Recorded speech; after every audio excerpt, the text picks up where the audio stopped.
வணக்கம். இன்று நம் உலகநாயகனும் உதயபாரதியும் இந்த நிகழ்ச்சியில நாம பார்க்க போற படம் எதுன்னா உலகநாயகன் ஃபர்ஸ்ட் அடல்ட் ரோல்ல பண்ண திரைப்படம். உலகநாயகன் நடித்த 9வது திரைப்படம் அரங்கேற்றம்.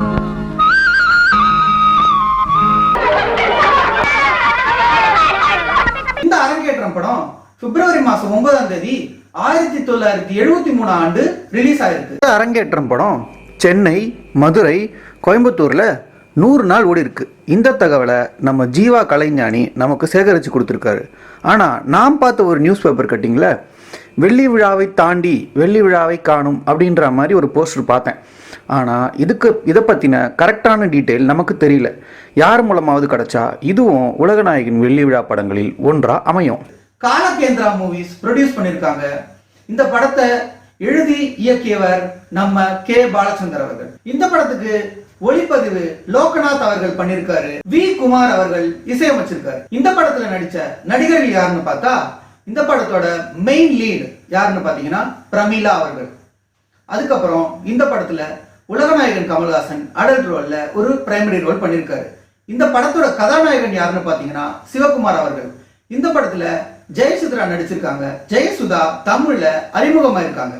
சசிகுமார், எம்.என். ராஜம் மற்றும் இவர்களோட சேர்ந்து எஸ்.வி. சுப்பையா மெயின் ரோல்ல நடிச்சிருக்காரு. சொல்லப்போனா எஸ்.வி. சுப்பையா கண்டினியூஸா கமல் சார் கூட நடிச்சுக்கிட்டே இருக்காரு அப்படின்னே சொல்லலாம். ஏனடா பாட்னி ரெக்கார்ட் நோட்புக் வாங்கணும்ப்பா, இன்னைக்கே வாங்கணும்ப்பா. வசதி இல்ல, படிப்பு வேண்டாம்னு சொன்னா கேட்டாதானே. இந்த அரங்கேற்றம் படம் கதையை பத்தி பாக்குறதுக்கு முன்னாடி ஒரு முக்கியமான விஷயத்தை நம்ம பேசணும்.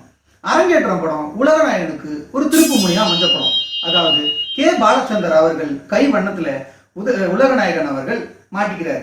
அதுதான் இந்த படத்தோட ஸ்பெஷாலிட்டி. என்னன்னு பாத்தீங்கன்னா இதுக்கு முன்னாடி உலகநாயகன் கமல்ஹாசன், அன்னை வேளாங்கண்ணி, பிரதிகாரம், மாணவன் இந்த மாதிரி படங்கள்ல ஒரு சின்ன சின்ன வேடங்களாகவும் அசிஸ்டன்ட் டைரக்டரா, அசிஸ்டன்ட் கேமராமேனா, அசிஸ்டன்ட் கோரியோகிராஃபரா அப்படின்னு இந்த மாதிரி ஒரு டெக்னிக்கல் லைன்ல போயிட்டு டான்ஸ் அந்த மாதிரி சின்ன சின்ன ஆக்டிங் பண்ணிட்டு இருக்க உலகநாயகன் ஒரு பெரிய ரோல்ல, அதுவும் ஒரு அடல்ட் ரோல்ல பண்ண படம் தான் இந்த அரங்கேற்றம். இந்த அரங்கேற்றம் படத்துல உலகநாயகன் நடிச்சதுக்கு அப்புறம் தான் உலகநாயகனுக்குள்ள இப்படி ஒரு பயங்கரமான நடிப்பு திறமை இருக்கு அப்படிங்கறத எல்லாருமே கண்டுகிட்டாங்க. பியூசி படிக்கிறேன். என்னுடைய கனவு ஆசை எல்லாம் மெடிக்கல் காலேஜில் சேர வேண்டும், டாக்டர் ஆக வேண்டும். கே பாலச்சந்தர் அவர்கள் தான் இதுக்கு மூல காரணமா இருக்கிறார். அவர் மூலமா தான் உலகநாயகன் பெரிய நடிகரா வர்றாரு. சோ இப்போ நாம கதைக்குள்ள போயிடலாம்.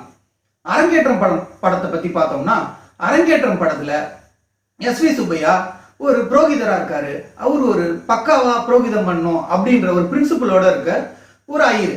அவரோட குடும்பத்துல மொத்தம் 7 பசங்க இருக்காங்க. அந்த 7 பசங்கள்ல முதல் பொண்ணு பிரமிளா மேடம். அதுக்கப்புறமா கமல் சார் இருக்காரு. அதுக்கப்புறம் ஜெயசித்ரா, ஜெயசுதா இந்த படத்துல தமிழ் அறிமுகமா இருக்காங்க. எனக்கு கண்ணிறைந்த கணவர் வேணும். அது இல்லாம ஒரு பொண்ணு ஏஜ் அட்டன் பண்ற ஏஜ்ல இருக்கு.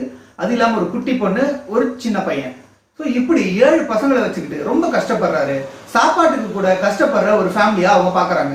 அப்படின்ற சுச்சுவேஷன்ல பிரமிளா வேலைக்கு போய் தான் அந்த குடும்பத்தை காப்பாற்றணும் அப்படின்னு ஒரு நிர்பந்தம் வருது. ஆனா பிரமிளா வேலைக்கு போய் காப்பாற்றும் போது அவங்க சம்பாதிக்கிற சம்பாத்தியம் அவங்க குடும்பத்துக்கு முழுசா பத்தல. இதுக்கு இடையில கமல் சார் வந்து எனக்கு ரெக்கார்ட் நோட் புக் வேணும், அதுக்கு காசு வேணும் அப்படின்னு ஒரு பக்கம், கமல் சார் மெடிக்கல் காலேஜ்ல சேர்க்கணும் அப்படின்ற பிரஷர் ஒரு பக்கம். ஏன்டா உம்மன் இருக்க? அதான் மெடிக்கல் காலேஜ்ல இடம் கிடைச்சாச்சு. அது சரி, ஆனா சேரும் போது 300 ரூபாய் கட்டேன். 300 ரூபாயா? இன்னொரு பக்கம் எஸ்.வி. சுப்பையாவோட தங்கச்சி அவங்களோட பொண்ணை கூப்பிட்டு புருஷனை கூப்பிட்டு பிரிஞ்சு வந்துட்டு அவங்க ஒரு தலைவலியா உட்காந்துக்கிட்டு வீட்டுல தண்டசோறு சாப்பிட்டுட்டு இருக்காங்க. அவங்க மூலமா ஒரு பக்கம் பிரஷர் வர, இந்த பக்கம் ஜெயசித்ராவும் ஜெயசுதாவும் எனக்கு வந்து நல்லா பாட்டு கத்துக்கணும், நான் நல்லா ஒருத்தரை கல்யாணம் பண்ணிக்கணும் அப்படின்னு மாறி மாறி பிரஷர் இருக்கும்போது என்ன பண்றதுன்னு தெரியாம ஒரு சுச்சுவேஷன்ல ப்ராஸ்டியூஷன்ல போய் விழுந்துடுறாங்க. இதுதான் படத்துடைய மூலக்கதை.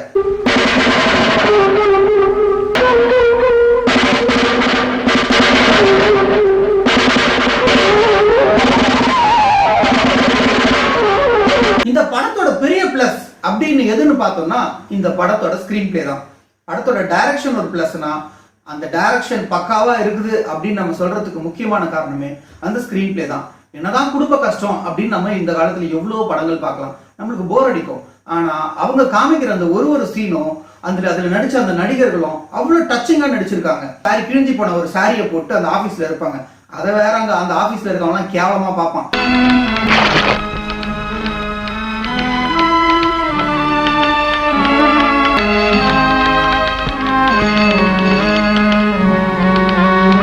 அங்க இருக்க ஒருத்தர் நான் ஒரு சாரி வாங்கி தரேன், இந்த மாதிரி சாரிலாம் கட்டிட்டு வராதிங்க அப்படின்னு சொல்லிட்டு சாரி வாங்கி கொடுத்து அந்த சாரியை கட்டலான்னு வரும்போது கரெக்டா பாத்தீங்கன்னா அந்த தங்கச்சி வந்து அழுதுட்டு இருக்கும், ஸ்கூலுக்கு நான் போனோன்னா எனக்கு தாவணி. ஸோ அந்த சாரியை பாதியை கிழிச்சு நீ தாவணி கட்டிட்டு போ அப்படின்னு சொல்லுவாங்க. இந்த மாதிரி அந்த ஸ்கிரீன் பிளேலே பாத்தீங்கன்னா போர் அடிக்காம ஒரு ஆர்டிபிஷியலா இல்லாம டிராமா மாதிரி இல்லாம அவ்வளோ ஒரு லைவா இன்ட்ரெஸ்டிங்கா அந்த ஸ்கிரீன் பிளேவை கொண்டு போனது யாருன்னு பாத்தீங்கன்னா கே பாலச்சந்தர் சார் தான். அதுல இன்னொரு முக்கியமான சீன் என்னன்னா, படத்துல ஒரு கேரக்டர் ஸ்டார்டிங்ல இருந்து எண்டு வரைக்கும் வரும். எண்டு ட்விஸ்டே வந்து அந்த கேரக்டர் வச்சுதான். என்னன்னு பார்த்தா ஒரு பிச்சைக்காரி கேரக்டர். அந்த பிச்சைக்காரி வந்து வீட்டுல பிச்சை கேட்டுக்கிட்டே இருப்பா, எனக்கு பிச்சை போடுன்ட்டு. அவகிட்ட வந்து பிச்சை வாங்கி அவ தம்பி சாப்பிடுற மாதிரி அந்த அளவுக்கு கஷ்டமா இருக்க சுச்சுவேஷன்ஸ்லாம் வந்து அவங்களுக்கு வரும். அந்த மாதிரி சீன்ஸ் எல்லாமே கூட இருக்கு. ஸோ அந்த பிச்சைக்காரி கேரக்டர் கடைசி இறந்துரும். அதுல வச்சுதான் அந்த கிளைமேக்ஸை முடிப்பாங்க. எதுக்காக தகரத்தை தட்டிண்டே இருக்கா? அவளோட அப்பா ஒருத்தன் கடல் கடந்து சிங்கப்பூர்ல இருக்கானா. அரங்கேற்றம் படத்தோட காதல் சாப்டருக்கு வருவோம். இந்த படத்தோட ஹீரோ யாருன்னு பாத்தீங்கன்னா சிவகுமார் தான்.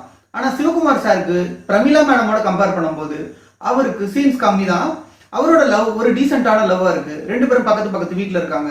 ரெண்டு பேருமே ஒரு நல்ல நெய்பர்ஸ். அதாவது சிவகுமாரோட அப்பாவும் பிரமிளாவோட அப்பாவான எஸ்பி சுபாயும் ரொம்ப ஒரு திக்கான ஒரு ஃப்ரெண்ட்ஸ், ஒரு டீசென்டான ஒரு ரிலேஷன்ஷிப்ல இருக்காங்க. ஆனா இவங்க சிவகுமார் சார் பிரமிளாவை லவ் பண்றாரு. அவங்களோட சீன்ஸ் எல்லாமே ரொம்ப ஃபன்னியா இருக்கு. அது வந்து ரொம்ப ஒரு டீசென்டாவும் இருக்கும். என்ன பண்ணுவ? தாம்பு கயிறு போடுவியா? தாலி கயிறே போடுவேன். என்ன யமயமா கொஞ்சம் குளத்துல தண்ணி மிச்சம் இருக்கட்டும், சருன்னு இப்படி குடிக்கிற தண்ணி. ஒரு சுச்சுவேஷன்ல இவர் சாரி வாங்கி கொடுக்குறாரு, அது வீட்டுல தெரிஞ்சிடும். அப்ப என்ன ஆகுது, அவங்க ரெண்டு வீட்டுக்கு நடுவுல சண்டை வரும் அப்படின்னு பார்த்தா அதான் வரல. சிவகுமாரோட அப்பா வந்து நீ வந்து இந்த வீட்டை விட்டே போயிடு அப்படின்ற மாதிரி சொன்ன உடனே அவர் கோச்சுக்கிட்டு அந்த வீட்டை விட்டு போயிடுறாரு. அதுக்கப்புறம் அவர் எங்க போனாரு ஏதானாருன்னு தெரியல, இறந்துட்டாரு அப்படின்னு ஒரு சுச்சுவேஷன் வந்துட்டு இருக்கும்போது பிரமிளா மேம் வந்து ப்ராஸ்டியூஷன்ல ஈடுபட்டு இருக்கும்போது அங்க வந்து அவங்கள பாக்குறாரு. அப்ப பார்த்துட்டு ரொம்ப அப்செட் ஆயிட்டு அங்கிருந்து போயிட்டு கடைசியில கிளைமேக்ஸ்ல அவங்க ரெண்டு பேரும் ஒண்ணு சேர்ற மாதிரி காமிக்கிறாங்க. ஸோ அப்படி வந்து அவருடைய ஒரு லவ் வந்து ஒரு 70s கிட்ஸ் லவ் அப்படின்னா அந்த லவ் நம்ம அதுல பார்க்கலாம். அதே மாதிரி அந்த காலத்திலே ரொம்ப ஒரு அட்வான்ஸ்டு ஃபார்வர்ட் திங்கிங்கா அந்த படத்தோட கிளைமேக்ஸ் இருந்துச்சு. அதுல அந்த சிவகுமாரோட ரோலும் இருந்துச்சு. அதாவது கற்புங்கிறது ஒரு ஒரு நார்மலான விஷயம் தான், அதையும் தாண்டி மனசுதான் எல்லாத்தோட முக்கியம் அப்படின்றது அவருடைய ரோல்ல இருந்துச்சு. எதனால இப்படியான என் கதை என்னன்னு கேட்க நினைக்கிறேன் இல்லையா? கதைக்கு மதிப்பில்லாத காலம் இது, சதைக்குத்தான் மதிப்பு. இந்த படத்தோட பெரிய பிளஸ் அப்படின்னா என்னன்னு பார்த்தா நம்ம ஆல்ரெடி பார்த்த மாதிரி ஸ்கிரீன் பிளேக்கு அப்புறம் டைரக்ஷனை பத்தி லாஸ்டா பார்க்கலாம். ஏன்னா அது வந்து நிறைய விஷயங்கள் பேசணும். அதுக்கு அடுத்தது மூணாவது பிளஸ் என்ன அப்படின்னு பாத்தீங்கன்னா பிரமிளா மேடமோட பர்ஃபார்மன்ஸ் ரொம்ப நல்லா இருக்கு. ரொம்ப ஒரு நேச்சுரலா இருக்கு. அவங்க வந்து அப்படி வர சிரிப்பாங்க. இனிஷியலா எனக்கு அதை பார்க்கும்போது ரொம்ப இரிட்டேட்டிங்கா இருந்துச்சு. ஆனா படத்தோட கிளைமேக்ஸ்ல அந்த ஸ்மைல் அவங்க பண்ணும்போது ரொம்ப டச்சிங்கா இருந்துச்சு. அந்த அளவுக்கு அவங்க பர்ஃபார்மன்ஸ் வந்து ஒரு சீன்லயும் அப்படியே கிரேட் ஏறிட்டே போகுது அந்த ஹைராக்கி. பத்து பாத்திரம் தேய்க்க கூடாதா? பசங்களுக்கு பாடம் சொல்லி கொடுக்க கூடாதா? நோக்கு என்னைக்கு தான் புத்தி வர போறதோ வயசுல. அடுத்தது நாலாவது பிளஸ் என்னன்னா நீங்க எதிர்பார்த்திருக்க மாட்டீங்க, அதுதான் உலகநாயகனோட பர்ஃபார்மன்ஸ் ரொம்ப நல்லா இருக்கு. அதாவது அவர் பர்ஃபார்ம் பண்ண படம் அப்படின்னு பாத்தீங்கன்னா இந்த அரங்கேற்றத்தை தான் சொல்லலாம். ஏன்னா அரங்கேற்றம் படத்துல அவருக்கு கொடுக்கப்பட்ட ரோல் வந்து ரொம்ப ஒரு டிஃப்ரெண்ட் டைப் ஆஃப் ரோல்னு சொல்லலாம். ஃபர்ஸ்ட் ஆஃப் ஆல் அவர் வந்து அக்கா மேல பாசமா இருக்க மாதிரியும், தனக்கு ஒரு ரெக்கார்ட் நோட் புக் வேணும், எனக்கு ஒரு 300 ரூபாய் இருந்தா எனக்கு கொடு, நான் வந்து ஃபீஸ் கட்டணும் அப்படின்ட்டு ரொம்ப கெஞ்சிட்டு இருக்கிற மாதிரி ஒரு கேரக்டர். அதுக்கப்புறமா மெடிக்கல் காலேஜ் போனோடனே ஒரு மெச்சூர்டு கேரக்டர். அப்புறம் அவர் லவ் வேற பண்றாரு ஒருத்தவங்க. ஸோ அப்படி வந்து ஒரு மெச்சூர்ட் அடல்ட். அதுக்கப்புறம் மீசை வச்சிருக்காரு. ஃபர்ஸ்ட் மீசை இல்லாம கொஞ்ச நேரம் இருக்காரு. படத்துல 2 கெட்டப் வச்சிருக்காரு. அப்பவே புதுசா ஸ்டெத்தாஸ்கோப் வாங்கியிருக்கேன், இதை உங்க கையால கொடுத்து ஆசீர்வாதம் பண்ணுங்கப்பா. கடைசியில பாத்தீங்கன்னா அப்போ கிளைமேக்ஸ் அப்போ டோட்டலா அப்படி டேர்ன் ஆகி ஒரு நெகட்டிவ் ஷேடோட நம்பான்னு நினைச்சு உனக்கு ஆராதனை பண்ணோம். ஆனா நீ வெறும் எச்சக்கலையா இருந்திருக்க. சத்தம் போடாத, சரித்திரமே எங்களுக்கு எல்லாம் தெரிஞ்சு போச்சு. அதாவது அவர் வந்து பாசிட்டிவா தான் அதை வந்து அந்த ரோல் பாத்தீங்கன்னா அந்த காலத்துல பாசிட்டிவான ரோல் தான். ஆனா இப்ப நம்ம பார்க்கும்போது என்னடா இது இவ்வளவு ஒரு விபச்சாரத்துக்கு வியாக்கியானம் சொல்ல போறியா? உடலை விற்க தெரிஞ்ச நீ உயிரை விட்டுருக்கலாமே. நன்றியே இல்லாம ஒரு ரோலா இருக்கே அப்படின்ற மாதிரி ஒரு கேரக்டரா அவர் மாறுறாரு. நீ செஞ்சதுக்கு பேர் தியாகம்னு அர்த்தமா? இல்லடா இல்ல. ஆனா தியாகங்கிற வார்த்தைக்கு யாரடா ஆகராதி? சொல்ல போனா ஒரு நெகட்டிவ் ஷேட்ல மாறுறாரு. ஸோ உலகநாயகன் வந்து இந்த படத்தோட 4வது பிளஸ்ன்னு சொல்லுவேன். நான் ஸ்கூட்டர் வாங்குறதுக்காக இவ கொடுத்த பணம் 4000 ரூபாய். தொட்டாலே பாவம். அடுத்து படத்தோட கேரக்டர் ஆர்க்கை பத்தி சொல்லணும். 5வது பிளஸ் என்னன்னா கேரக்டர் ஆர்க்னா ஒரு கேரக்டர் சும்மா பயங்கரமா செதுக்கி இருக்காரு கே பாலச்சந்தர்.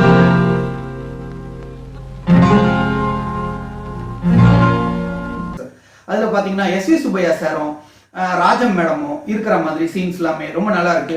அவங்க 2 பேருக்குள்ள ஒரு ஆர்கியூமெண்ட் ரொம்ப நல்லா இருக்கு. விசாலம் 2 சினைதான்.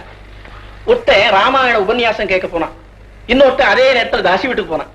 ஒரு சுச்சுவேஷன்ல ரொம்ப டென்ஷன் ஆயிட்டு Rajam madam women Rajam madam வந்து அரளி விதையை அடிச்சுட்டு குடிக்க போற சீன்ல அப்போ பிரமிளா மேம்க்கு அவங்களுக்கும் வர கான்வர்சேஷன்ல வர அவங்க கேரக்டர் ஆர்க்கா இருக்கட்டும், எஸ் வி சுப்பையா என்னதான் ஆனாலும் நான் வந்து இதுவே பண்ண மாட்டேன், நான் வந்து மாத்திக்கவே மாட்டேன், நான் இப்படிதான் இருப்பேன், ஸ்ட்ராங்கா தான் இருப்பேன் அப்படின்ற ஒரு புரோகிதர் கேரக்டரா இருக்கும்.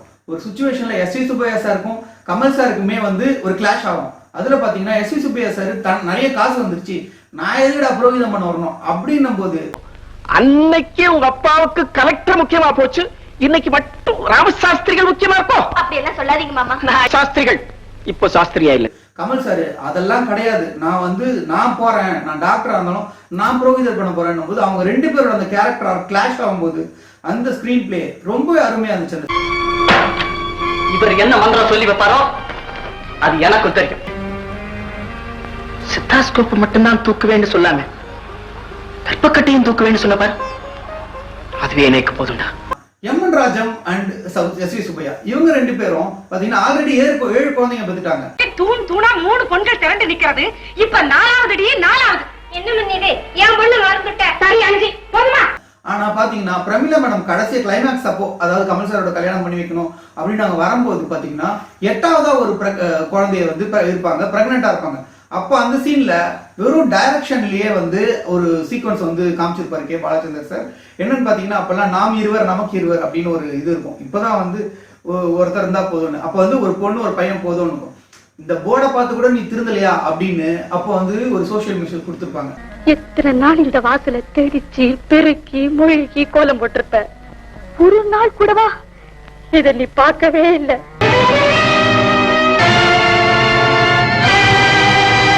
அப்பெல்லாம் 10 குழந்தை 12 குழந்தை பெற்றுக்கிற காலம் அது. அந்த காலத்துல அதாவது 1973ல கே பாலச்சந்தர் சார் இந்த மெசேஜ் ஸ்ட்ராங்கா இந்த கதை மூலமா சொல்றாரு. நெக்ஸ்ட் இருக்கிறது ஜெயசித்ரா அண்ட் ஜெயசுதா, இவங்களை பத்தி பார்க்கலாம். அதாவது ஜெயசித்ரா மேடம் பாட்டு பாடணும் அப்படின்றது அவங்களோட எய்ம். அவங்க பாட்டு கத்துக்கணுங்கிறதுக்காக பிரமிளா மேடம் ரொம்ப கஷ்டப்படுறாங்க. அப்படி சில சீக்வன்ஸ் போகுது. அப்புறம் ஜெயசுதா மேடம் அறிமுகமா இருக்காங்க, அவங்க ஒருத்தர்கிட்ட காதல் வயப்படுறாங்க. அந்த சீன் எல்லாமே பாக்குறதுக்கு ரொம்ப அழகா இருக்கு. ஜெயசித்ரா அண்ட் ஜெயசுதா 2 பேருமே பாக்குறதுக்கு ரொம்ப கியூட்டா இருக்காங்க.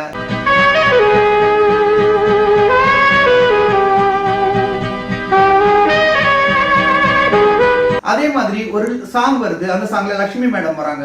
அந்த சாங்ல ஜெயசுதா மேடமும் அவங்களோட லவரோட கமல் சார் அவங்களோட லவரோட ஆடுற அந்த சீக்வன்ஸ் கேளாமல் தந்தால் என்ன ஆரம்பத்தால்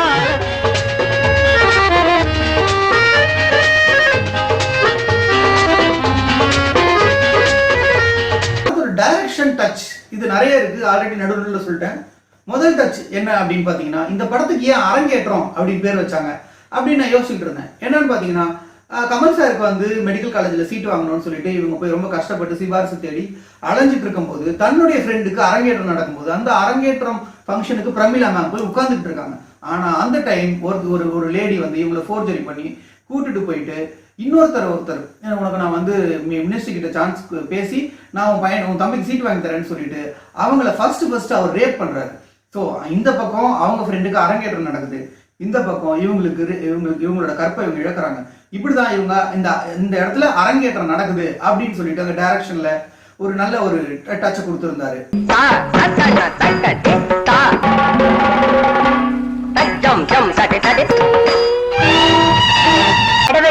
இன்னும் நடுக்கும் நிக்கவே இல்ல, அரங்கேற்றமே ஆயிடுச்சு, அப்புறம் என்னமா நடக்கும்? இவங்க பிராஸ்டியூஷன்ல ஈடுபட்டு இருக்கும்போது அதாவது இவங்க வந்து தன்னுடைய பாஸ் கிட்ட வந்து ஒரு 300 ரூபாய் வேணும் கமல் சார் கேட்கும் போது அவர்கிட்ட போய் அதை கடன் கேட்க அவர் பார்த்தா இவங்களை அபியூஸ் பண்ணி இவங்களை ரேப் பண்ணி ஸோ அப்படி வந்து இவங்க அந்த பிராஸ்டியூஷன் அப்படிங்கிற வலையில வந்து விழுந்துடுறாங்க.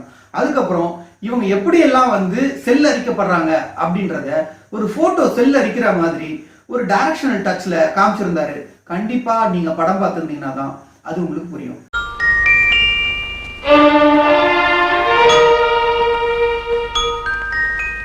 செல்லரிச்சு போன இந்த படத்தை ஏமா மாட்டி வச்சிருக்கேன்.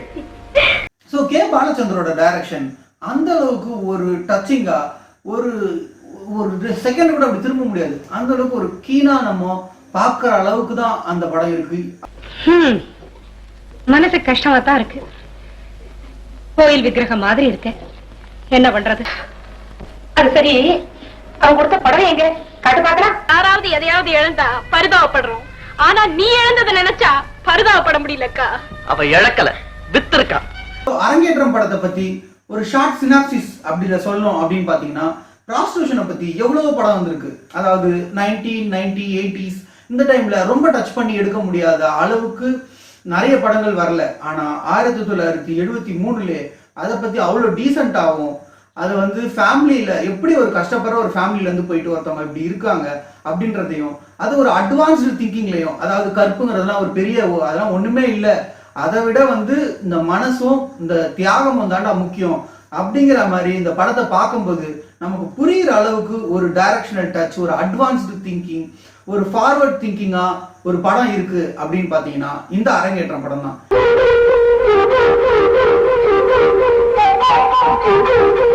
இப்ப இருக்கிற நம்ம ஜெனரேஷன் இந்த அரங்கேற்றத்தை படத்தை பார்த்தோம்னா நமக்கே புதுசா இருக்கும். இந்த மாதிரி எல்லாம் டிஃப்ரெண்டான ஸ்டோரிஸ் யோசிக்கலாம் அப்படின்ற அளவுக்கு நம்மளுக்கு இந்த படம் நம்மள கொண்டு போகும்.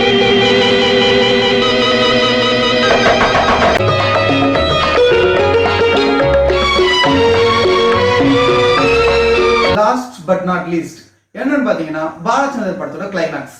அதாவது பாலச்சந்தர் படத்தோட கிளைமேக்ஸை பத்தி இப்ப இருக்க ஜெனரேஷனுக்கு தெரியுமான்னு தெரியாது. ஆனா நான் பாலச்சந்தரோட ஒரு கிளைமேக்ஸை பார்த்தோம் வியந்திருக்கேன். கமல் சாரோட படத்துல எல்லாம் நிறைய படங்கள்ல குருதி புனலா இருக்கட்டும், வேற என்ன படம் சொல்லலாம், மகாநதி, இந்த படத்தோட கிளைமேக்ஸ் எல்லாம் பாத்தீங்கன்னா இந்த மாதிரி கிளைமேக்ஸ் வேற யாரும் வைக்கவே மாட்டாங்க. இதுக்கெல்லாம் யார் விதை போட்டிருப்பா அப்படின்னு பார்த்தா கே பாலச்சந்தர் சார் தான். ஆனா நீங்க தலைமுழுகி தர்ப்பணம் பண்ணி துரத்தி அடிக்கிற இந்த பெண்ணை என் வீட்டுக்கு கூட்டிக்கிட்டு போறது என்ன ஆட்சேபம் இருக்க முடியும்? ஆட்சேபம் இல்ல, பெருநா எங்க இருந்தா எங்களுக்கு என்ன? அவருடைய குரு கே பாலச்சந்தர் சாருடைய ஒரு படத்துலயும் படம் இப்படிதான் முடியும் அப்படின்னு நம்ம நினைச்சிட்டு இருக்கும் போது பார்த்தா அப்படி முடியவே முடியாது. டோட்டலா வேற மாதிரி முடியும் அந்த படம். உயிரோட இருக்கிறவளுக்கு சமாதி கட்டிட்டு போறாரு பாத்தலாம் மாமா. கிளைமேக்ஸ்ல வந்து பிரமீளா மேடம் வந்து செத்து போயிருவாங்களோ அப்படின்னு வந்து நான் வந்து ரொம்ப யோசிச்சுட்டே இருந்தேன். என்னடா இது கேரக்டர் கடைசியில சாவடிச்சிருவாங்களா, இப்படி ஆயிடுச்சு, என்ன எப்படி கொண்டு போய் அவங்க பிடிக்க போறாங்க அப்படின்னு நான் பார்த்துக்கிட்டே இருந்தேன். ஆனா கடைசியில அவங்கள சாவடிக்கல, ஆனா அவங்கள சாவடிச்சிருந்தாலே பரவாயில்லன்ற மாதிரி ஒரு விதத்துல வந்து முடிச்சிருந்தாரு. அந்த அளவுக்கு பாலச்சந்தர் படத்துல எல்லா படத்துலயுமே கிளைமேக்ஸ் ரொம்ப டிஃப்ரெண்டா இருக்கும் அப்படின்னு கேள்விப்பட்டிருக்கேன். இந்த படத்தோட கிளைமேக்ஸும் ரொம்ப டிஃப்ரெண்டா இருந்தது. என் பணத்தை யார் எடுக்கிறது, எப்படி அடக்கம் பண்றதுன்னு பெரிய கேள்வி வரும். இது அக்ராகரத்தை சேர்ந்ததா இல்ல அனாமத்தானு தர்க்க நடக்கும். ஓவராலா இந்த அரங்கேற்றம் படம் எப்படி இருக்குன்னு பாத்தீங்கன்னா, உலகநாயகனுக்கு ஒரு அரங்கேற்றம், கே பாலச்சந்தர் சாருக்கு உலகநாயகனால் ஒரு அரங்கேற்றம் இந்த அரங்கேற்றம் படம். மலை என்ன எடுக்கல, நிலை என்ன புரிய. ஒரு ஸ்கூட்டர் வேணாமா? நான் அப்பவே சொன்னேன் கல்யாண செலவெல்லாம் இருக்கு, இப்ப என்ன அவசரம்னு சொன்னா இல்லையா? 4000 போதுமாடா? மறுபடியும் வேலைக்கு போறதான்னு சொல்றேன். நான் உன்னை விட மாட்டேன். இனிமே குடும்பத்தை காப்பாத்துறது என்னுடைய பொறுப்பு. அரங்கேற்றம் படத்தை பற்றி பேச போறது யாருன்னு பாத்தீங்கன்னா, உலகநாயகனின் ஒரு தொன்று தொட்ட ரசிகர். அதாவது இவர் கருப்பு வெள்ளையில இருந்தே ரசிகர் அப்படின்னு இவர் பெருமையா சொல்லலாம். இவர் வந்து ட்விட்டர்ல பயங்கர ஆக்டிவா இருப்பாரு. இவர் பேரே வந்து கருப்பு வெள்ளை கமல் ரசிகர் அப்படின்னு தான் இருக்கும். இவர் ஒரு பெரிய வந்து கமல் சாரோட ஃபேன். அடிக்கடி போய் கமல் சாரை பார்ப்பாரு. கமல் சாரை நேசிக்க மட்டும் இல்ல, இவர் சுவாசிப்பாரு. கமல் சாருடைய ஒரு பழமையான ஃபேன், அதுவும் ஒரு இப்ப வரைக்கும் ஆக்டிவா இருக்க ஒரு ஃபேன், கிட்டத்தட்ட 4 ஜெனரேஷனா இருக்க ஒரு ஃபேன். முகப்பேர் திரு ரவி அவர்கள். உலகநாயகன் அவருடைய பயங்கரமான ஒரு ரசிகராகவும், கிட்டத்தட்ட 45 வருஷத்துக்கு மேலாகவும் அவர் ரசிகரா இருக்காரு. அது மட்டும் இல்லாம கட்சியிலையும் ஒரு பெரிய பொறுப்புல இருக்காரு. இப்போ இந்த அரங்கேற்றம் படத்தை அவர் தியேட்டர்ல பார்த்த அனுபவத்தை பத்தி நம்ம கிட்ட ஷேர் பண்ண போறாரு. வணக்கம், நான் சென்னை முகப்பேர் KS ரவி. 1965 பிறந்தேன். எங்கள் அப்பா வந்து HOD நந்தனஸ் காலேஜ் பேராசிரியர். பிளாக் அண்ட் காலத்துல வந்து ஆண்டவரை ரசித்து வரேன். பிளாக் அண்ட் காலத்தை பார்த்தீங்கன்னா ஆண்டவர் அப்பே பஞ்சு காட்டு நிறைய பேசுவார். அப்போ வந்து KB பாலச்சந்தர் கலைச்சந்திரன் மூவிஸ் அரங்கேற்றம் அந்த படத்தை பற்றி பேச போகிறோம். அந்த படத்தில் அப்படின்னு கேட்டிங்கன்னா தியாகு கேரக்டர் வந்து ஒரு அதாவது அவங்க ஊரில் ஒரு 15 பேர் ஒரு குடும்பம். அந்த குடும்பத்து பெரிய பொண்ணு வந்து பிரமிளா, லலிதா கேரக்டர். அந்த லலிதா கேரக்டர் என்னன்னு கேட்டீங்கன்னா, அந்த லலிதா கேரக்டர் வந்து குடும்பத்தையே அந்த பொண்ணை காப்பாத்துது.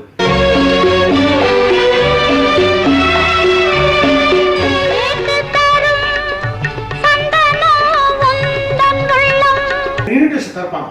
அந்த தரணுன்னு அந்த இன்விடேஷன் அதில் direction super direction hands of KB sir அந்த மாதிரி ஒரு பண்ணியிருப்பாரு. அந்த மாதிரி ஒரு ஃபர்ஸ்ட் கிளாஸ் டேரக்ஷன் அது. அந்த 10 தடவை பார்க்கும்போது எனக்கு அது புரியுது. தினேஷில் பார்க்க அந்த அளவுக்கு தெரியல, அது பார்க்க தான் இருந்தது. ஆனால் என்ன ஒன்று அந்த பெரிய ஒரு ப்ளஸ் என்னன்னா, அந்த படத்தில் வந்து ஆண்ட வந்து டாக்டர், அந்த டாக்டர் படிக்கும்போது ஒரு பஞ்ச் டைலாக் ஒன்று இருக்குது.